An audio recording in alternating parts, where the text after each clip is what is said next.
Senhoras, senhores, queridos irmãos e irmãs espíritas, caras amigas e amigos que nos acompanham através da Web TV Mansão do Caminho e por intermédio de outros veículos da comunicação virtual, formulamos votos de muita paz para todos nós.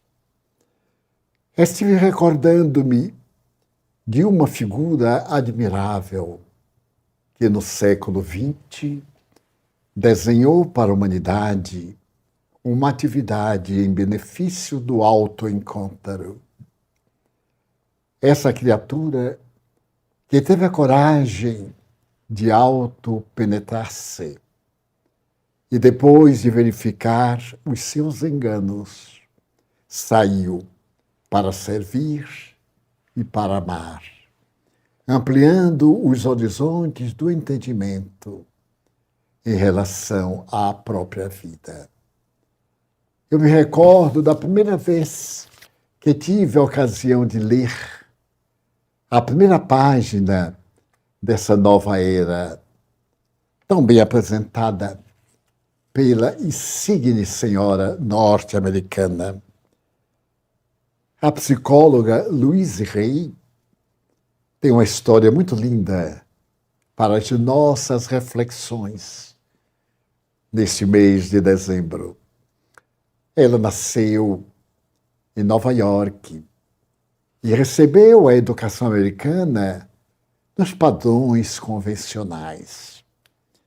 Mais tarde, sua genitora separou-se do marido e começou a luta de criar a filha, o que terminou de fazer na Califórnia, em Los Angeles. Ali experimentou dificuldades compreensíveis e a jovem, à medida em que os anos se passavam e a sua beleza física e interior refletiam-se no seu comportamento. Então viveu as emoções de uma Los Angeles famosa para todo o mundo. Era natural que alguns desentendimentos viessem através do comportamento junto à sua genitora. E ela resolveu deixar o lar materno e viver a independência alucinada das horas fabulosas dos anos 50, chamados os anos dourados, das grandes ilusões da revolução da música, principalmente da dança, de relativa independência dos jovens, principalmente os grandes desafios da independência da mulher. E ela se tornou, inevitavelmente, uma pessoa caracterizada pela alegria de viver e resolveu trabalhar em uma situação não muito louvável. Era acompanhante, trabalhava no escritório com amigos e amigas e servia de acompanhante a pessoas solitárias, especialmente cavalheiros que estavam em atividade em Los Angeles e necessitava de uma dama de companhia, da presença de uma pessoa para passar as horas, as noites. Enfim, nada era mais encantador para Louise Hay do que isto. A televisão, o cinema fascinaram-na. E ela conseguiu amealhar quase que uma fortuna, porque era muito bonita, tinha um desempenho muito grande, mas essa conquista de valores internos, por incrível que pareça, não preenchia o vazio existencial da jovem Louise. Ela resolveu trabalhar na moda, como modelo, transferiu-se para Nova York, libertou-se da lembrança da mãe muito próxima, e em Nova York ela logrou o sonho das mulheres da época: automóveis, casacos de peles, apartamentos, boates luxuosas, perfumes, tudo aquilo que dá encantamento aos sentidos. Mas certo dia ela descobriu que era uma pessoa em fuga de si mesma. Ela deveria ter alguma coisa que detestava interiormente, mas não sabia dizer o que era. Então ia em busca das coisas de fora. Tinha armários preenchidos de valores, mas não tinha paz. Estava sempre em busca de novas experiências, viagens, as ilhas do Pacífico, as grandes companhias, as revistas de modas, as revistas de fofoca. E então, certo dia, ela caminhava descuidadamente pela Quinta Avenida, quando, de repente, ela viu a grande Catedral de St. Patrick, a igreja imensa de pedras, naquele mundo de arranha-céus. E não sei porquê, pensará ela e escreverá, uma coisa interior falou-lhe docemente: há quanto tempo você não entra numa igreja? Há quanto tempo você não tem um colóquio com Deus? E ela percebeu que a religião lhe fazia muita falta. Adentrou-se pela igreja, naquele entardecer, sentou-se num dos bancos, a nave imensa, vazia, com um ou dois orantes, e ela no alto encontro. Aquilo que lhe faltava era o objetivo essencial da vida: ser útil, trabalhar pelo bem, autoconhecer-se, agir com retidão, com dignidade. Aquela entrada casual em St. Patrick mudou completamente a sua vida e ela resolveu estudar psicologia. Fez o curso de psicologia para entender-se, primeiro, os grandes enigmas da sua vida e também para dar valor às coisas que muitas vezes não percebidas desaparecem em nossas mãos e são verdadeiros tesouros. Ela começou a descobrir o valor de ser útil, de ajudar alguém, de contribuir em favor do bem-estar de uma pessoa em conflito. E deu-se conta de quantos jovens de ambos os sexos, perdidos na grande maçã, perdidos no mundo em busca de algo que não sabiam propriamente o que era. Foi então que ela começou a pensar nos grandes problemas, nos imensos conflitos existenciais, na depressão, que estava se tornando uma pandemia, no suicídio, que assustava as pessoas e que estava presente nas maiores fortunas, como nos casebres das maiores misérias. E então, Louise Hay começou a perceber que é fundamental saber-se qual é o objetivo essencial da vida e descobrir qual é a razão pela qual nos encontramos na Terra. E enquanto essas duas propostas não sejam enfrentadas cara a cara para nos dar um sentido de viver, estaremos fugindo, utilizando-nos de recursos que apenas mascaram um momento de inquietação, mas não resolvem o nosso problema maior, que é o autoenfrentamento. E ela percebeu que a maioria das doenças, em realidade, são construídas pelos conflitos. E nós, através da conduta equivocada, somatizamos esses conflitos e surgem as doenças somáticas, as enfermidades de alto porte. O nosso sistema imunológico não resiste à força destruidora da nossa mente em desalinho, do nosso desconforto para conosco mesmo. E dentro dessa situação de alto desconforto, o desinteresse pela vida, ela então começa a pensar numa velha frase médico: cura-te a ti mesmo. Todos temos uma veia de tentar curar os outros, de tentar ajudar os outros, porque é muito fácil apresentar diretrizes, caminhos de segurança, decisões, mas o outro é que terá que as realizar. O grande problema não é conhecer o caminho da plenitude, é ter a coragem para enfrentar os obstáculos que nós encontramos em todo o caminho. E toda decisão advém uma revolução posterior. Porque Porque nós temos que mudar a maneira de encarar a vida, os hábitos, que são perniciosos, mas a eles estão acostumados. Renascer, reviver. E reviver com alegria, sem essas manifestações que nos tornam atormentados. Arrependimento pela culpa, atirar noutrem a responsabilidade do nosso fracasso, achar que ninguém nos quer bem. São todos mecanismos muito hábeis para poder fugir à autorresponsabilidade. Porque na hora que nós mudamos e assumimos a responsabilidade, claro, ela diminui de intensidade, de significado. E nós podemos realizá-lo de um golpe. O jovem Saulo, nascido em Tarso, vai matar um cristão que se celebriza. Esse homem é uma temeridade, é um ancião. Ele mora em Damasco. E Paulo vai com cavaleiros da alta corte do Sinédrio. De repente, aparece-lhe Jesus e ele muda completamente. Aquele homem violento, caracterizado pelo fanatismo, a doutrina mosaica, tomba do cavalo. Mas ele tomba também do seu cavalo interior.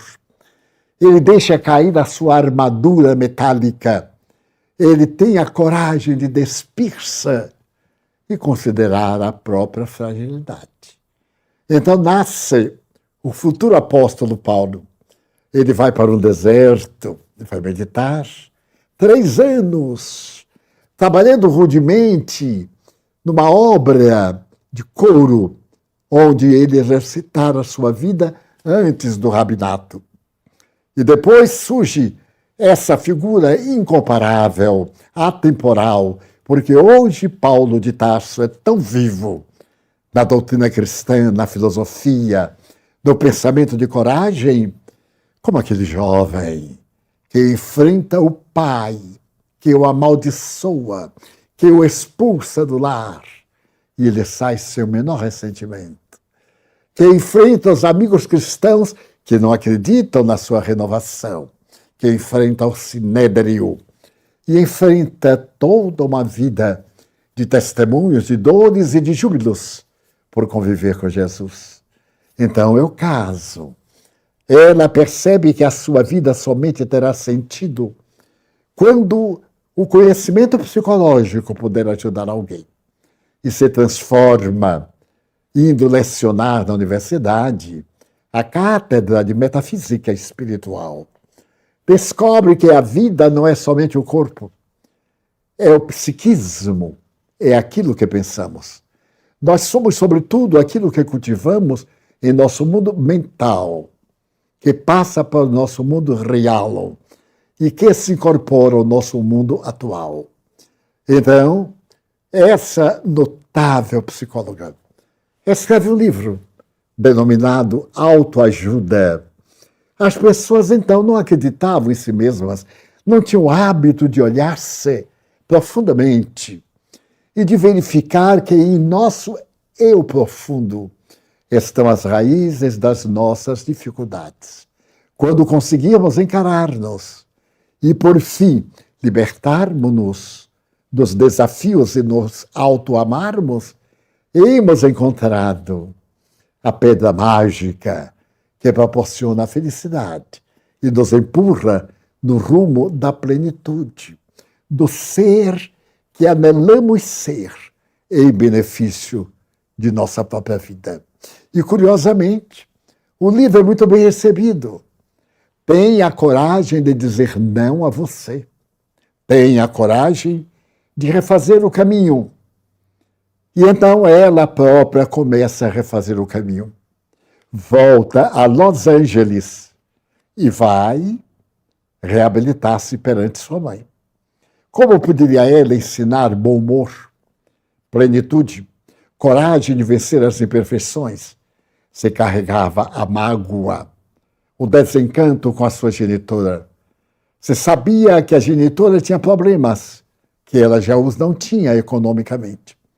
Então ela tem a coragem de visitar a mãe, de abrir o coração, de falar dos seus conflitos, das suas dificuldades, de pedir apoio e até de morar junta.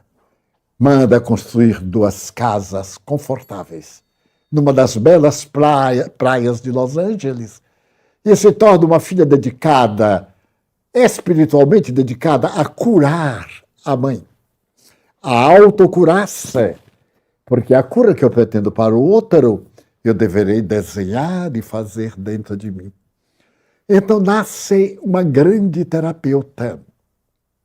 A terapeuta desse serviço de nós próprios para conosco. E então ela começa a convidar a sociedade americana, naqueles dias muito difíceis, porque eram pós-Segunda Guerra Mundial, eram dias de depressão, de lutas. E ela então começa a dizer que nós podemos enfrentar as lutas em qualquer situação e contribuir para que elas sejam menos tenazes, menos perturbadoras. E Louise Hay constrói uma casa, isto é, uma casa de felicidade. Propõe esta autoajuda. Você é o seu médico. E você vai conseguir um grande êxito na hora em que compreender que o sentido da sua vida está também nas suas mãos. Lógico que existem fatores que transcendem as enfermidades, especialmente aquelas irreversíveis. A dificuldade, muitas vezes, de ganhar recursos para a sobrevivência, a infelicidade, isto é, o desajuste na vida social, a ausência de afetividade, são fatores que nos escapam, mas que, ao invés da posição de vítima, nós possamos fazer a posição de administradores do nosso problema, trabalharmos em benefício do nosso problema.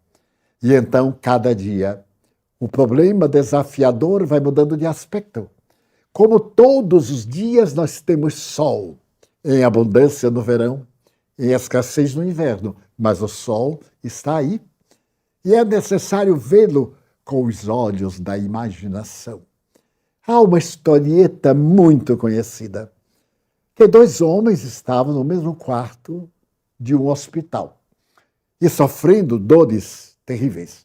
Um deles estava no leito junto à janela, que dava para o parque. O outro estava no outro leito, junto à parede. E esse que estava junto à parede sentia-se muito infeliz, porque o outro fora aquinhoado com lugar junto à janela. E do seu lugar ele podia ver a praça.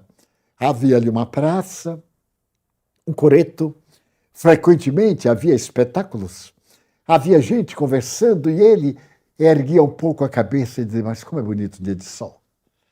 E falar de flores, as flores ali do jardim. E o que estava cá. Não tinha visão de nada, o quarto frio, aquele quarto de hospital, sem decoração, sem nada que levasse a pensar além da enfermidade e dos tormentos da cura. Por fim, esse homem gentil que via tanto pela janela faleceu, desencarnou. E quando pela manhã o colega percebeu que ele havia desencarnado, pediu ao enfermeiro, por favor, depois que fizer a asepsia da sua cama, eu quero mudar de leito. Eu quero ir para lá. Eu anelo por isso, eu sei que sentado lá ou deitado lá na cama, eu vou melhorar de saúde pela paisagem fantástica que ele saudava todo dia quando nascia o sol. O enfermeiro fez o seu dever e 2 auxiliares transmudaram-no para a cama. Ele procurou confortar-se da melhor maneira até o instante em que ele levantou a cabeça e olhou pelo quadrângulo da janela aquele mundo encantador que estava lá fora. Não havia este mundo encantador. Era uma praça deserta com velhas árvores, um coreto desabitado e nada mais. Então ele começou a pensar, mas como é que dizer? Olha as crianças conversando, flores no jardim, rosas, que perfume de maio. Então tudo estava na imaginação do outro. A sua tristeza, a sua melancolia estava também na sua imaginação. Então ele olha para o retângulo da janela e imagina a alegria que o outro demonstrava e começa a repetir. É verdade. Daqui pelo menos eu posso ver o sol. Havia mais claridade do que na cama junto à parede. Dali ele podia imaginar que, diante do sol, as crianças iam para a escola, as babás levavam os meninos para passearem no largo. Possivelmente, aos domingos, reunia-se uma banda musical, pessoas caminhando, jovens enamorados.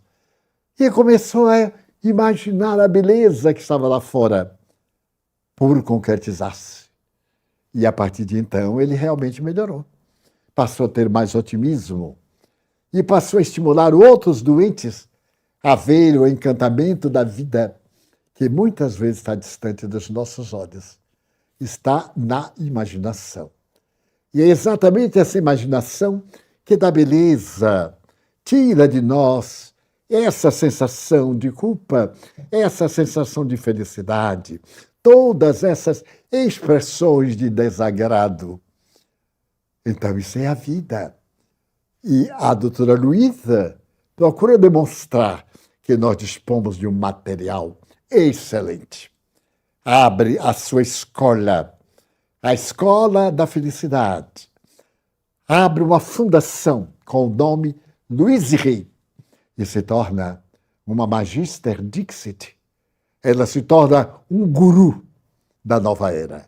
E mais do que isso, ela descobre que o corpo é o instrumento tangido pelo espírito. Ela descobre a imortalidade da alma. Antes, no júbilo do prazer, no delírio do álcool, no tremer das emoções do sexo, dos aplausos, das roupas caras, das joias fulgurantes, havia sempre um toque de amargura. Havia também um toque de embriaguez, para poder esquecer. Mas agora não. Quando alguém lhe fazia uma carta e ela recebia milhares. Depois que eu li o seu livro, a minha vida mudou completamente. Você, Louise, me levou pelas mãos para ver a pessoa fantástica que eu sou. E que durante muito tempo eu me neguei, acreditando que ninguém me dava valor. Era eu que não me atribuía valor e transferia para os outros, acusando-os de não me darem oportunidade. Eu fugia das oportunidades. Você me ajudou a descobrir que o sol brilha, mesmo no inverno. Se não brilha, onde está o inverno? Mas brilha do lado oposto do inverno, que é o verão. Você me ensinou a compreender que nós somos pessoas capazes de conquistar o mundo. Então, merece recordar o desafio de Arquimedes, o grego, 400 anos antes de Jesus. Esse homem disse: dai-me uma tábua e um apoio, um ponto de apoio, e eu moverei o universo. Olha que coisa interessante. Ele estava encontrando o quê? Um ponto de apoio, a tábua e a sustentação. Muito fácil. Dai-me isto e eu moverei o universo. Dai-me uma ideia capaz de estimular a minha vida e eu moverei o universo de mim mesmo, modificando-me inteiramente. Louise Hay abre um período de todo o fim do século e milênio passado, lecionando a maneira mais hábil de o indivíduo encontrar a felicidade em um mundo de placebos. Oportunamente, quando eu estive lendo um dos grandes oncolistas norte-americanos, ele escreve no seu livro Amor, Medicina e Milagres como a nossa mente é capaz de fazer milagres. Ele recorda-se de um paciente que tinha um câncer, mas um câncer em último estágio. Ele estava com metástase, estava desenganado, e ao chegar à sua clínica, cá, no lado leste dos Estados Unidos, ele, o médico, o Dr. Bird Siegel, constatou que era irreversível do seu câncer. E disse-lhe: você chegou tarde demais. Afinal de contas, você chegou tarde demais. Ele disse, mas doutor, o senhor não pode tentar. Ele disse, poderei tentar, mas não o engano. É irreversível. Os órgãos estão contaminados. Mas neste ínterim, a imprensa anunciou que um laboratório suíço havia descoberto um remédio para o câncer, chamado Crebiozon, e que estava o laboratório distribuído pelo mundo. E o remédio chegou aos Estados Unidos, à clínica de oncologia do doutor, e ele então disse ao seu paciente, é um remédio novo, ele pode ter sequelas. E o homem disse, mas doutor, eu estou morrendo. Qual é a sequela que eu posso ter se amanhã eu posso ser morto pelo câncer? Eu me preparo, me coloco como espontâneo, voluntário. E você crê na possibilidade de ter alguma cura? Ele disse, olha, para dizer a verdade, durante todo esse tempo eu fui tão desenganado que passei a acreditar que não me poderia curar. Mas ante a propaganda do Crebiozon, eu estou com a esperança de me curar. Era um sábado. E então o médico lhe disse, eu vou lhe dar uma dose e, por certo, você vai ter um grande choque. Vai passar mal à tarde, o domingo, e talvez não aguente o amanhecer de segunda-feira. Eu vou colocar dos meus funcionários, dos meus colegas, para tomar conta de você. E fico em casa quase de plantão. Qualquer piora é somente me chamar. Assim fez, foi para casa, não foi chamado sábado, nem domingo. E na segunda-feira, quando ele voltou ao serviço, surpresa, o paciente estava de pé, ele tinha muitos tumores, e os tumores parece que haviam diminuído em 48 horas. Ele olhou o homem alegre, dialogando com outros pacientes, ele chegou num estado deplorável, e disse, mas o que é isto? Ele disse, Crebiozon, estou curando-me, doutor. E o médico ficou encantado, continuou a dar-lhe as doses. 2 meses depois, assinou a sua alta. Ele pegou o próprio avião, viajou para o oeste americano e passou muito bem. 6 meses depois, a imprensa médica noticiou que o Crebiozon não era um remédio ideal para o câncer. Era um placebo. Ele nem era bom nem era mau. E foi feito um estardalhaço muito grande. O médico ficou sem entender. A verdade é que daí a alguns dias apareceu na sua clínica aquele paciente com a mesma sintomatologia. Os nódulos cancerígenos. O exame revelou metástase e o paciente dizia, doutor, eu agora estou sem ânimo. O Crebiozon me iludiu. E o médico percebeu algo curioso. A cura aparente foi por causa da sua mente. Quantos remédios placebo são dados a pacientes? Remédios inúteis, água, muitas vezes aplicada como soro.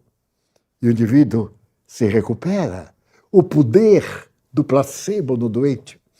Então ele disse, olha, a campanha não é justa. No nosso caso, o Crebiozon fez muito bem. Mas teve um problema. É que, ao receber a dosagem, eu deveria ter colocado tudo na geladeira.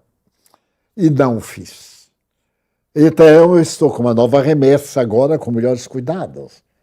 Eram as primeiras experiências e não se tinha certeza se congelado ou não, o efeito era o mesmo. Se você quiser, vamos aplicar o Crebiozon.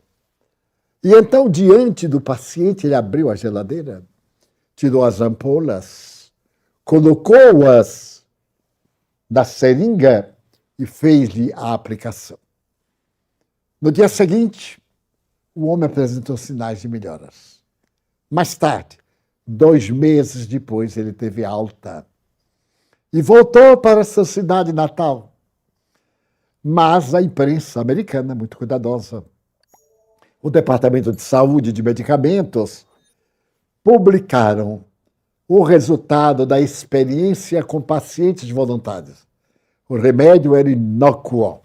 Era mesmo que usar água potável. Não valia nada. E houve uma desmoralização em massa. Quando o doutor teve a ocasião de ler essa crítica, ele disse: este homem vai ter a doença de volta por causa da mente dele. E ficou na expectativa. Uma semana, um mês, o paciente não veio. Ele então telefonou para o paciente, ele tinha o endereço, e veio a saber que quando o homem leu aquelas declarações científicas provadas, ele readquiriu a doença e morreu 2 semanas após. O poder da mente, da nossa autocura ou na nossa autodestruição. Então, o doutor teve um cuidado muito especial. Ele era materialista e se tornou espiritualista depois, diante dos fatos. Ele me disse pessoalmente em um seminário que fizemos juntos que nada mais extraordinário do que um fato. Quando ele fazia uma laparotomia em campo aberto, abria o paciente para ver o organismo e ele via os órgãos funcionando, o peito aberto, os órgãos, o intestino, o coração, o fígado. Aquela grandeza, ele tinha que acreditar em algo, não podia ser o acaso, que fez uma maquinária tão extraordinária como a nossa. E então, ele terminou estabelecendo um código. Se você tem câncer ou alguém, ele então apresentava um código com 4 características. Se você deseja a cura, primeiro, pense na cura. Segundo, acredite no seu médico. Terceiro, faça o tratamento com cuidado. Quarto, entregue-se a Deus. Para o homem que era materialista, isso teve um efeito espetacular na Universidade de Yale, em Connecticut. Então, isso é uma benção. E aí, a nossa querida doutora estava no rumo certo. Nós podemos corrigir os desajustes emocionais da nossa existência. Podemos corrigir as dificuldades, as antipatias. Pessoas há que nos são muito antipáticas. E quanto mais se aproximam, mais antipáticas se nos fazem. Mas se nós mudarmos um pouco o lado do espelho, porque todo espelho tem 2 lados. Tem um lado que reflete e tem o outro lado que é escuro, é neutro. Então nós precisamos de pegar o lado do espelho para encarar a nossa vida em relação ao mundo, em relação às coisas. E isso é absolutamente doutrinário à luz do Espiritismo. Por quê? Porque o Espiritismo é a ciência nova que nos veio provar a imortalidade da alma, que nos veio demonstrar que nós somos vida, e vida é abundância. Palavras do Evangelho. Mas Allan Kardec faz uma pergunta embaraçosa aos espíritos. Qual é o primeiro dever da criatura para com a vida? Ou qual é o maior direito? E eles respondem: o direito de viver. Nós temos o direito de viver. E nós temos o dever de transformar a nossa vida em uma bênção. Os fatores que nos cercam, aqueles que não são positivos, constituem elementos para a nossa aprendizagem, para as nossas experiências. Eles fomentam em nós a grandiosidade da sabedoria. Eu psicografei na reunião mediúnica de ontem uma página do Espírito Joana de Ângeles.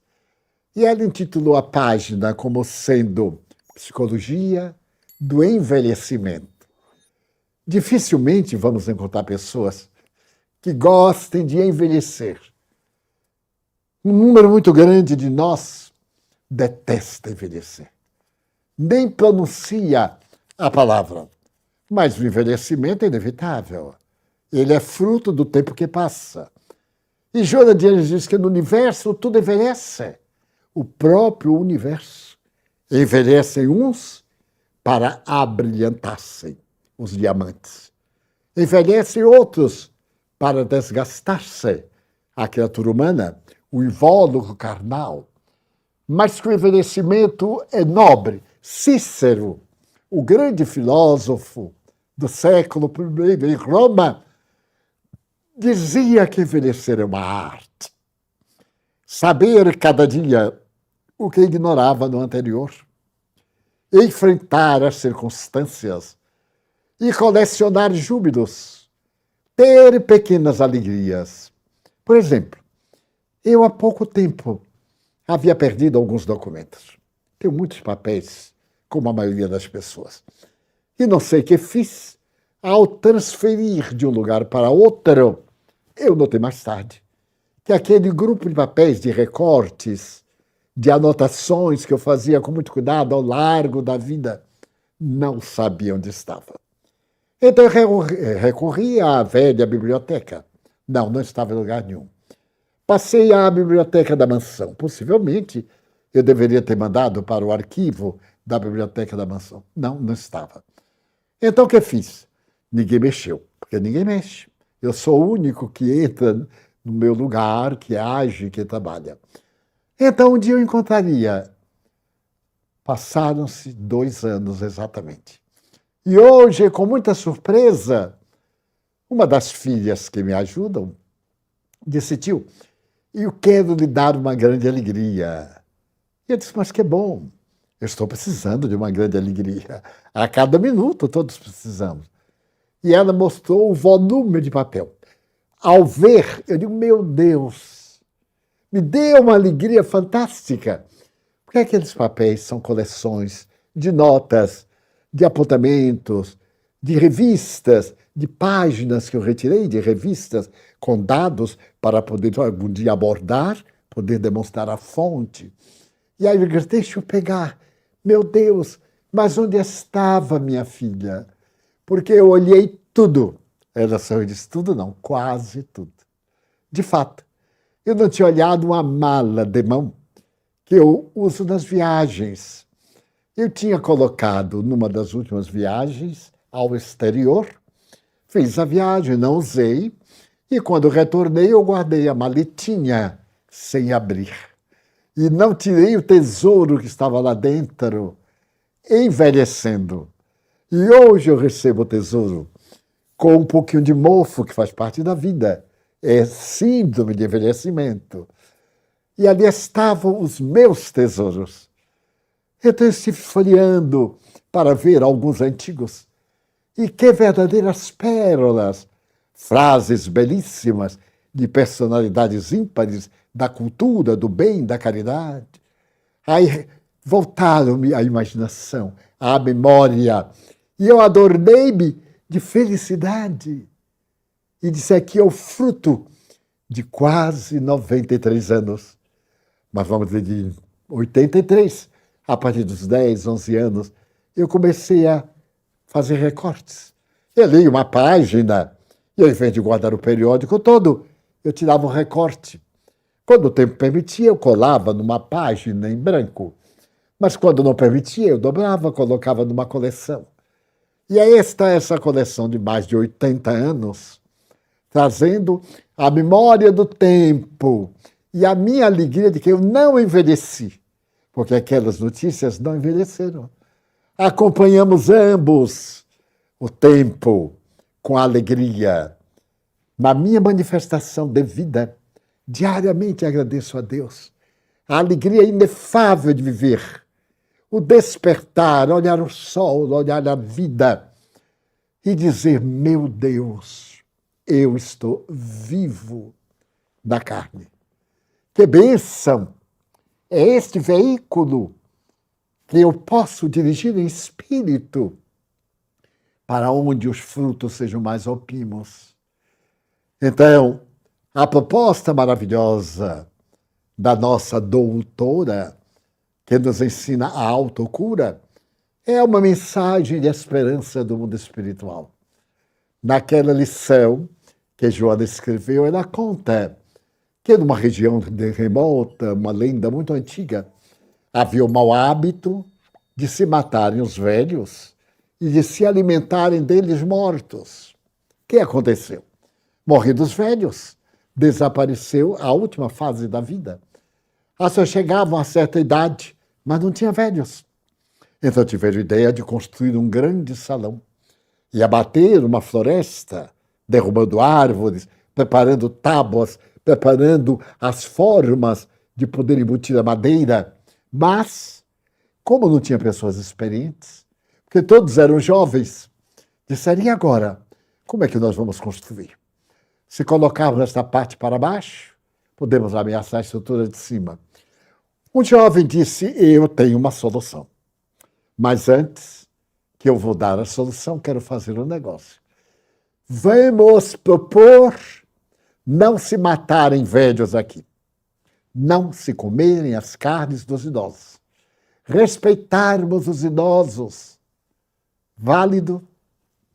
Na conjuntura, todo mundo aceitou. E ele trouxe o avô, que vivia escondido na casa dele, e que era um sábio. Este avô começou a ensinar a como montar a casa, a como montar muitas coisas das suas experiências, que os jovens ainda não haviam vivenciado. E então, a partir de então, envelhecer não é perder a mobilidade, perder a beleza, porque cada período tem uma beleza típica, própria, para quem sabe ver. Não pode haver nada mais ridículo do que uma pessoa de muita idade e um rosto juvenil que não comporta com desgaste orgânico. Não pode haver nada mais ridículo do que uma pessoa fingir-se muito jovem. Bem, pode dar uma mascarada aqui, pode dar outra refração ali. Ok, isto é bom gosto, é autoestima, é zelo por si mesmo. É uma forma também de preservar a máquina. Atender o organismo com ginástica, com exercícios, com bons pensamentos, fortalecer-se com ideias joviais, pensar no bem, atuar no bem, viver. Mas viver realmente, sem queixas, sem reclamações. Viver bendizendo a dor. Ora bem, então, a doutora consegue transmitir-nos, e o Espiritismo nos dá, que a maior bênção da vida é a própria vida. Então, eu que já passei por todos os estágios da vida, desde a primeira infância, agora, não direi a velhice, o estágio do envelhecimento. Quanto sabor nós temos quando vemos alguém titubeando em algo que nós já fizemos com a maior facilidade e dar a opinião sensata, justa, no momento adequado. Então, a doutrina espírita é esta mensagem de vida eterna. O envelhecer é a véspera do rejuvenescer na imortalidade. É a porta, a desencarnação, de entrada para uma outra faixa de vida, mas de vida gloriosa. Então, os imortais nos vêm dizer de que a Terra, onde estamos vivendo, passa por uma larga operação de aprimoramento, o envelhecimento. O nosso é um planeta jovem. E nós temos agora a alegria de vê-lo passar do mundo de provas e de expiações para o mundo de regeneração. Um mundo em que nos regeneraremos e que não necessitaremos de sofrer, mas teremos as ferramentas próprias para mudar a nossa estrutura. Imaginemos o parto de ontem, as tradições do momento do parto, a cirurgia hoje do parto, o parto na água da cócora, nas diferentes posturas, a leveza.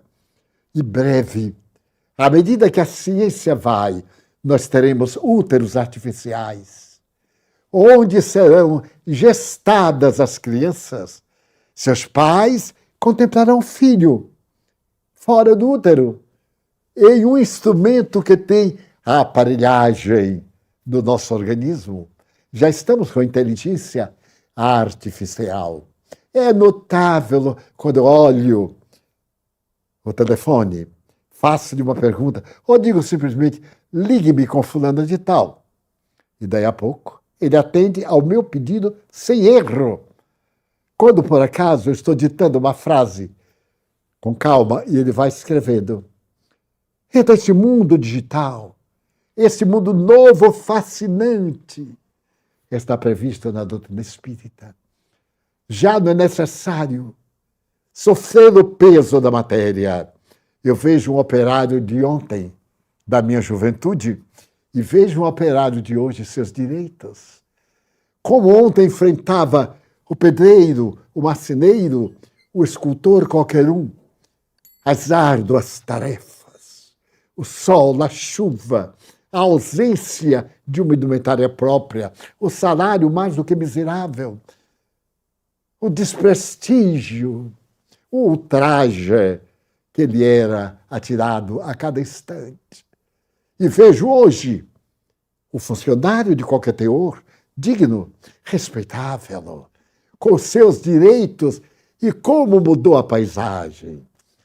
Vejo nas grandes indústrias as máquinas que carregam tudo, apenas apertando um botão. No mundo de regeneração, para o qual estamos caminhando, com essas transformações de vária ordem que nos surpreendem a cada momento, a vida será muito mais agradável, factível, fascinante. Terminamos, na última sexta-feira, de psicografar mais um livro, ditado pelo espírito Manuel Filomeno de Miranda. Ele faz um estudo da pandemia, olhada do mundo espiritual para cá, e do mundo de regeneração. Então ele diz que nós estamos nos rumos, nos caminhos do mundo de regeneração. As obsessões coletivas, a sensibilidade das pessoas. Como nós estamos sensíveis, aborrecemos-nos com tudo, desdenhamos tudo, ou nos atiramos nesta avalanche de loucura que denominamos prazer, e às vezes são torpes prazeres, que nos alucinam, que nos desgastam, que nos aniquilam. Então, podermos ver isto, escrito pelo Espírito Manuel Filomeno de Miranda, falando-nos da imortalidade, dos espíritos que desceram à Terra para poder enfrentar, ajudando-nos, a pandemia terrível, para inspirar os cientistas, microbiologistas, virologistas, desencarnados, também vieram nessa avalanche de espíritos de luz inspirar os cientistas dos seus laboratórios, inspirar os políticos à honestidade, à verdade, e também os perigos que estão ameaçando-nos com o vírus impertinente do Covid-19. Então esses espíritos vieram, e Manuel Filomeno de Miranda narra-nos, fala-nos da técnica de desobsessão. Eu próprio experimentei na carne as aflições mediúnicas. Todo médium é médium. E alguns espíritos não têm interesse que a verdade se expanda e atacam as pessoas probas, as pessoas do bem, os médiuns honestos, cristãos, trabalhadores, e os outros também. Então, nós estamos nessa luta, a luta do bem e do mal, da verdade e da impostura, da luz e da sombra. E vemos os vexilários de uma nova era, saudáveis. Se tem algum problema de natureza orgânica, a sua alma é saudável. A coragem, o espírito dinâmico de luta, de se jogar para fazer o bem, para deixar uma pegada luminosa na Terra. Então, Manuel Filomeno de Miranda narra essas experiências que nós ainda vamos publicar neste ano, neste querido dezembro, nos seus últimos dias. Porque os espíritos têm interesse pela nossa felicidade. Se a nossa vida não é melhor, é porque não a merecemos. Poderia ser muito pior. E me dizem os espíritos nobres com Bezerra de Menezes: meu filho, as dores que lhe assaltam são a cauda do cometa. A cauda que passa. Você está sendo abençoado porque não tem o choque do cometa frente a frente. A cabeça do cometa, que passaria por sobre você, sem lhe dar a menor importância. Porque é o universo, não é o indivíduo, uma criatura frágil como somos todos. E então eles nos dizem que nós deveremos louvar e agradecer. Então a vida se torna muito mais digna de ser vivida. Porque o mal-estar de agora é substituído pelo prazer de depois. Daí, vale a pena, nestes dias tumultuosos, cantar e louvar o Evangelho, as almas dedicadas ao bem, as mulheres e os homens probos, os que trabalham e a sudorese cansa-os, mas não os desanimam. Verem florescer o crime e diminuir o crime, porque ele por si mesmo se destrói. Vermos o cactus com espinhos arrebentado em flores. Então esse é o momento glorioso da humanidade. Estamos numa terra em transformações. Seja mais feliz. Experimente. Experimente ser mais gentil. Um pouco mais. Seja melhor em casa. É tão difícil porque convivemos muito e o longo convívio às vezes desgasta o conceito que temos um do outro. Então trate melhor a esposa, o filho, o gato que vai dormir com você, o cão que se aproxima da sua cama e que se deita quase no seu braço, enternecido e ressona. Vivemos os dias da vida em seus aspectos. Já não cortamos flores, embelezamos com plantas. Já não maltratamos a natureza, melhoramos os fatores ambientais para que ela estrue. Já não perseguimos animais, respeitamos-los e os amamos, agradecendo a forma como nos olham, quase falando. A maneira como correm para o nosso regaço, como se alegram com a nossa chegada, como nos sentem, convidando-nos à fraternidade universal e o amor entre nós. Tolerarmos um pouco, compreendermos que o outro talvez não consiga. Ele se esforça, mas não consegue. Então, ao invés do reproche, paciência, envelhecimento. Se não morrer, ele vai envelhecer e vai saber. E no momento da partida, aureolado pelas bênçãos de uma longa existência e de realizações dobilitantes, a dádiva de filhos que se reproduziram da sua carne sob a bênção de almas queridas de outras vidas. Nós, então, bendiremos a Deus e agradeceremos em júbilo incontido os recursos preciosos que nos vêm dos céus, o magnetismo humano que nos oferecemos uns aos outros, as energias da fraternidade ou do ódio. A opção é nossa. A alegria ou a amargura. Mas, diante de tanta perspectiva, a Covid está voltando. Vamos respeitá-la, que nos custa uma máscara para evitar o contágio. Queremos ir a algum lugar, precatemo-nos, Por que o desafio de não usar? A nossa rebeldia teremos de presente o vírus. É natural. Eu li um chiste que me impressionou muito. Uma mocinha estava na escadaria de sua casa e a morte estava ao lado dela.